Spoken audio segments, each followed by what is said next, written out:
Thank you very much, everyone. And thank you so much for the introduction. My name is Charlie Martin. I work with the BlueGreen Alliance, which is an organization of labor unions and environmental organizations.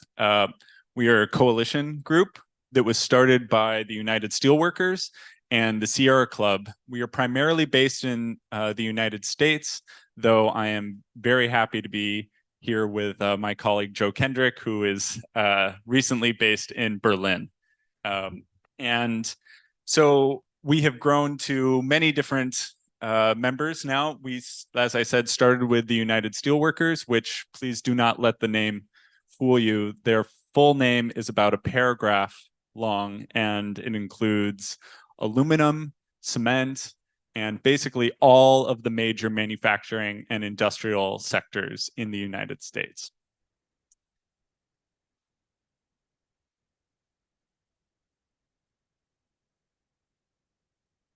So I have been with the organization for a little over 3.5 years. And as you can see, I'm very excited about the fact that when I was visiting one of the Wholesome cement facilities in the United States, it was a union-run facility run by the United Steelworkers. So once again, as a reminder, they also organize cement.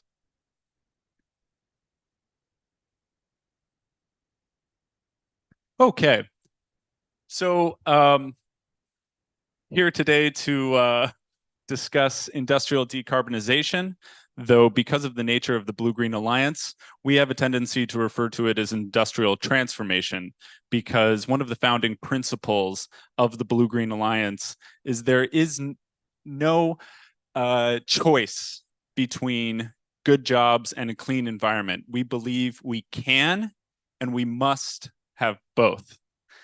And so while I do note industrial decarbonization with both the American and English spellings of the word, we, as again, try to associate it as industrial transformation. And so, I have very much appreciated what was said earlier today, that there are many tools in the toolbox and we need to use all of them. Buy Clean is just one part of the equation. Obviously, we have the typical carrots and sticks, sticks being primarily regulations. Of course, there are others, and carrots, investments, technical assistance, and procurement, all of which I believe is part of the federal Buy Clean policy, a policy that is built on a sort of a three-legged stool, if you can think of that as a metaphor, one in which you cut off one of the legs, the policy falls apart. It is based on investments, assistance, and this, of course, the standards themselves. I'll get a little bit more into it, but basically, Buy Clean is all about the creation of a low carbon market for cleaner materials. If there are good actors in the manufacturing space that are producing cleaner materials, they need to have a market in which to sell them in. I have been very thankful that in my time working on Buy Clean, there are many different folks who I have engaged with, especially in the private sector, who have said repeatedly, we are making cleaner materials, but no one wants to buy them because there's no need necessarily to buy them. In some cases, and not all, the products are more expensive, but frequently the cleaner products are the same cost, especially in the concrete and cement sectors. It ends up, the mix is just a very similar cost, but no one's purchasing it because they aren't prioritizing cleaner materials. So this is all about recognizing that and saying a market must be created to prioritize cleaner materials. So as I noted, this whole concept grew out of California, and we'll be able to hear more of that from Mark later today. But it started with the rebuild of the California Bay Bridge, which is the bridge from San Francisco to Oakland. And this bridge was a very lengthy process, and the Transportation Authority in California had no real issue with environmental standards for the purchasing of the clean materials. They had, the typical standards that we heard from Professor Grubb in regards to buildings, similar safety standards, strength standards, all of that. But there were nothing about environmental standards. And in the United States, we are very proud of the fact that much of our manufacturing and industrial sector is comparatively quite clean to a lot of the international competitors, especially China. And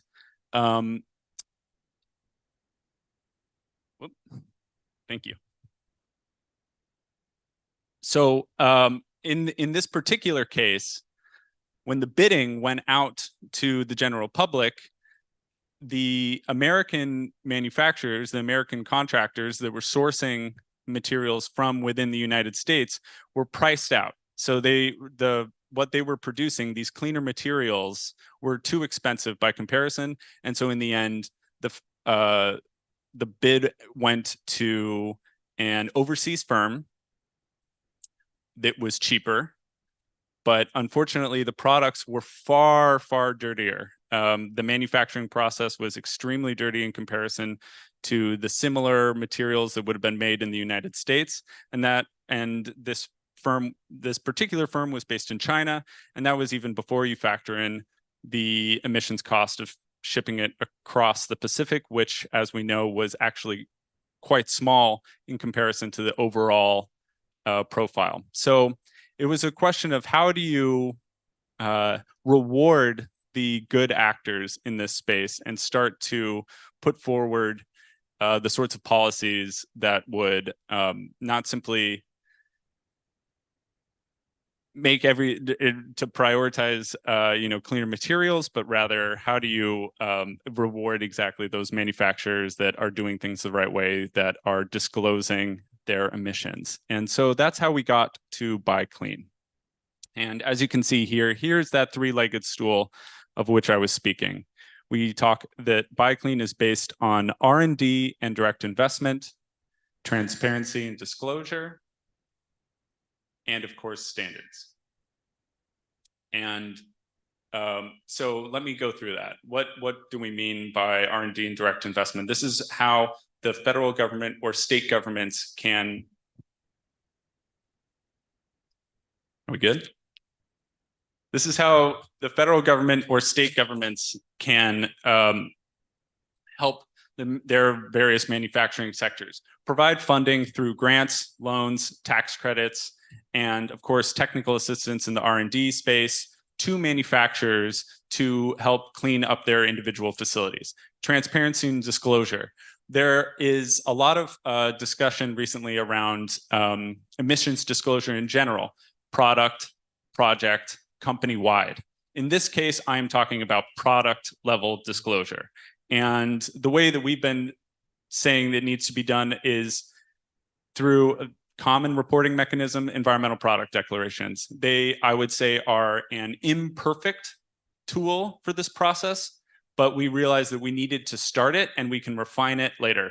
We needed to put it forward. It might work very well. It might not be absolutely perfect, but it was an agreed upon tool that could be used to move everything forward. So the federal government or state governments can provide funding to manufacturers to help them create their own environmental product declarations, ideally type 3 EPDs, which are facility-specific product level disclosures.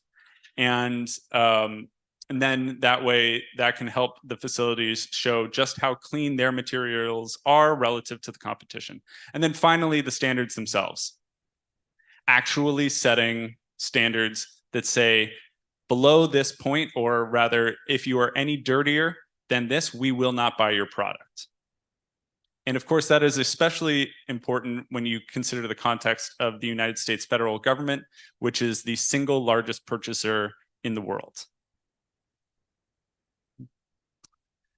So that brings us to the Federal Buy Clean Initiative, which was, as I had said earlier, the concept of Buy Clean was started in California, but we will just move right on to the Federal Buy Clean Initiative because we only have so much time. And I could talk about Buy Clean all day long, so please feel free to connect with me later. But it was started via an executive order from President Biden in December of 2021. He launched the Federal Buy Clean Initiative and created the Federal Buy Clean Task Force, the membership of which you can see below. It is extremely expansive. And together, all of the members of the task force account for 90% of all federally financed and purchased construction materials. So what did the Federal Buy Clean Task Force prioritize for a Buy Clean policy? Well, I will show you once it clicks over. So this phase one of Buy Clean was focusing on 4 materials: steel, concrete, asphalt, and flat glass. And the pollutants they decided to focus on were greenhouse gas emissions. And once again, the reporting mechanism was type 3 environmental product declarations. There is a possibility that the Federal Buy Clean Initiative is expanded to more materials and more pollutants, because as we know, of course, climate change and carbon emissions, need to be addressed, but there are also tons of issues of local pollution, pollution that unfortunately impacts many fence line communities that are low income in the United States. It impacts the workers. And so there is an attempt to try to understand how can we expand this in the future. But for now, this is where we are with phase one.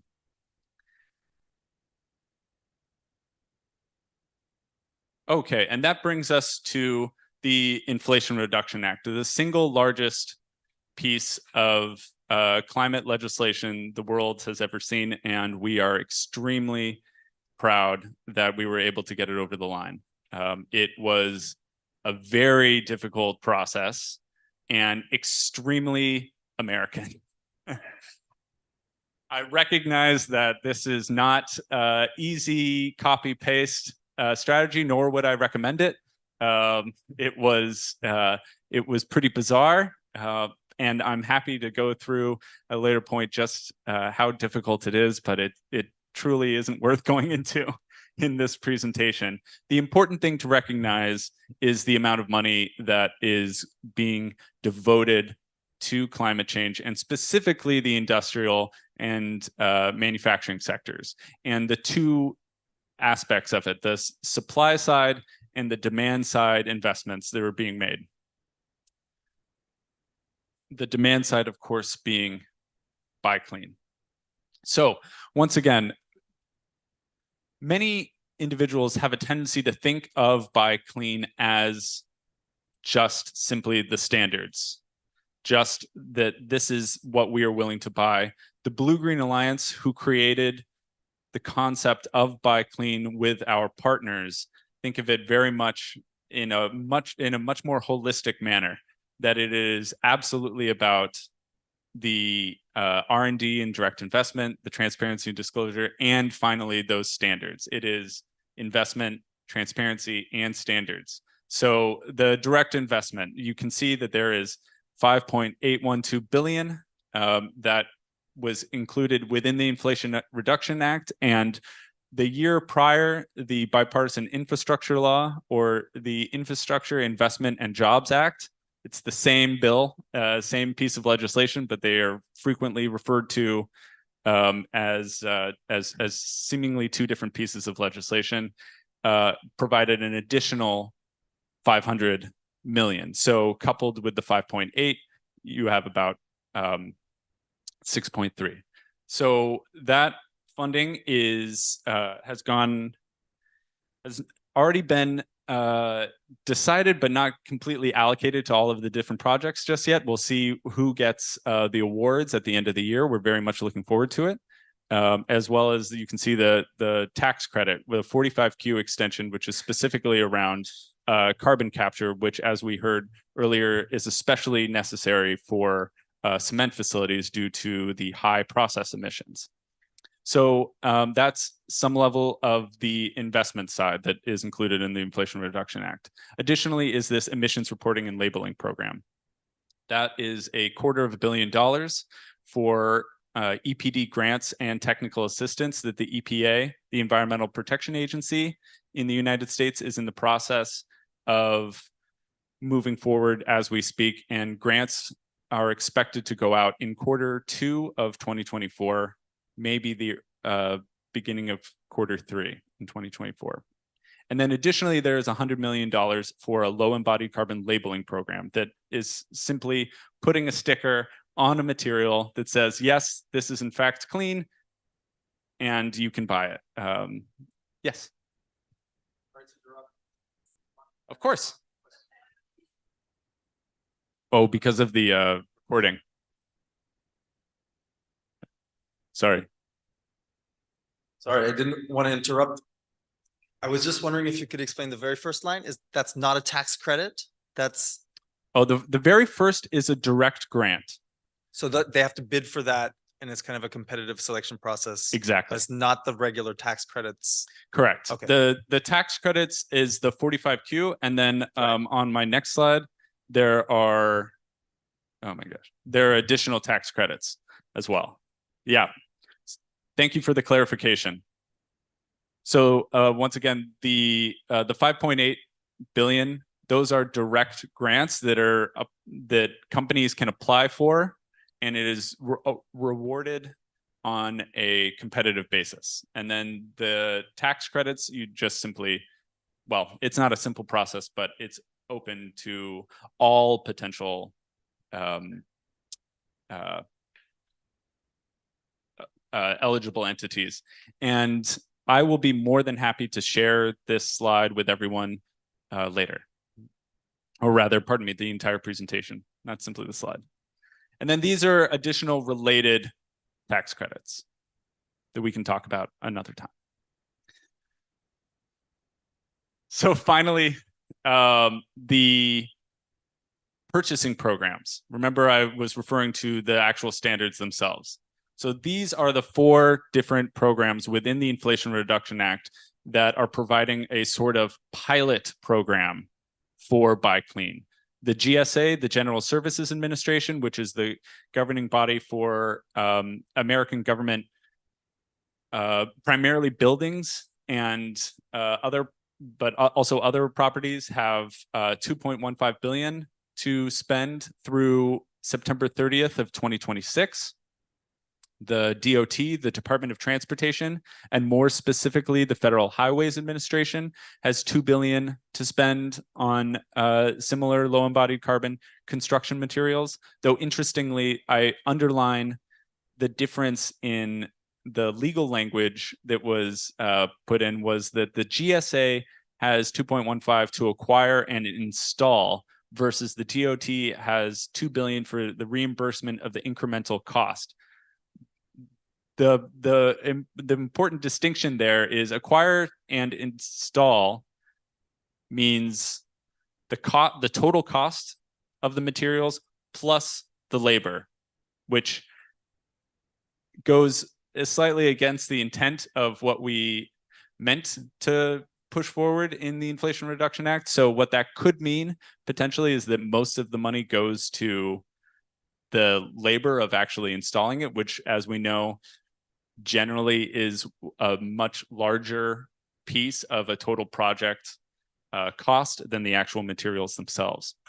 Whereas the DOT, it is the reimbursement of the incremental costs. So if the cleaner material costs more money than what they would typically buy, that difference in cost is reimbursed. So it has the potential to go much further with the Federal Highways Administration within the DOT, those $2 billion than the $2.15 billion at the GSA.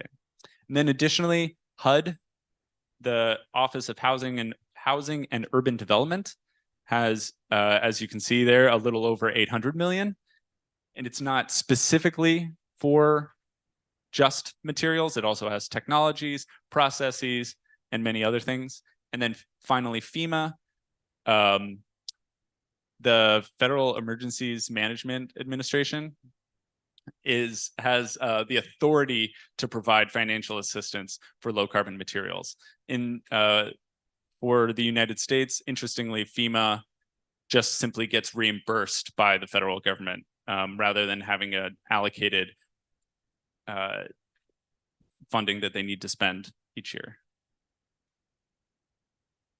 So the General Services Administration has already started the process of their low embodied carbon materials program. And this is a 6-month pilot that has been being done with 11 specific projects across the country to try to get a sense of how do you figure out where all of these low embodied carbon materials are, how is the purchasing process going to work, and it's been relatively successful. It hasn't been perfect, but just yesterday, the GSA released an additional 150 new projects and a general strategy and plan of how they intend to spend the remaining $2 billion by September 30th of 2026, which, if any of you have worked in the building sector before,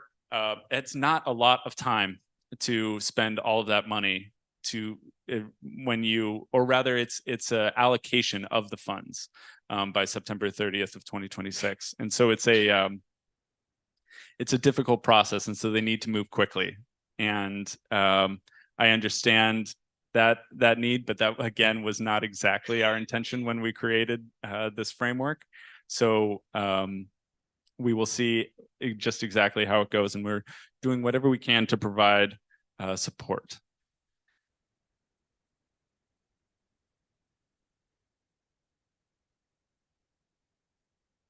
Okay, so just moving quickly on to states, there has also been the creation of a federal state buy clean partnership that started in March 2023. The idea being that at the federal level, there is a buy clean program, and then there are also subnational buy clean programs. As we know, there's one in California, there's one in Minnesota, Colorado, Washington State, Oregon, and others. And the idea behind it is this partnership is that the federal government and these states should be sharing information with one another. They should be sharing lessons learned, how this process is working, what is not working well, so that you can put forward, as I say here, this harmonized demand signal for lower carbon infrastructure materials.